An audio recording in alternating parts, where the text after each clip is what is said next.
సైదాపురం మండలం చాగనం గ్రామంలోని కోళ్ల ఫారాన్ని మండల పశు వైద్యాధికారి ప్రసాద్ పరిశీలించారు. ఈ సందర్భంగా ఫారంలోని కోళ్లను, వాటి దానాను, స్పై చేసే విధానాన్ని ఆయన పరిశీలించారు.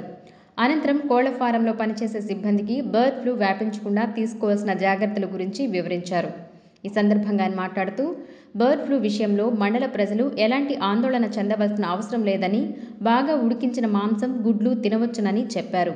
అలాగే ఫారంలో పనిచేసే సిబ్బంది పరిశుభ్రత పాటించాలని, కోళ్లు చనిపోతే వెంటనే పూడ్చిపెట్టాలని సూచించారు.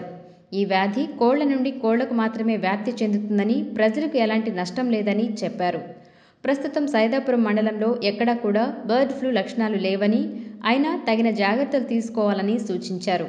ఈ కార్యక్రమంలో పశు వైద్య సహాయకులు అస్విం బాను, సునీల్ తదితరులు పాల్గొన్నారు.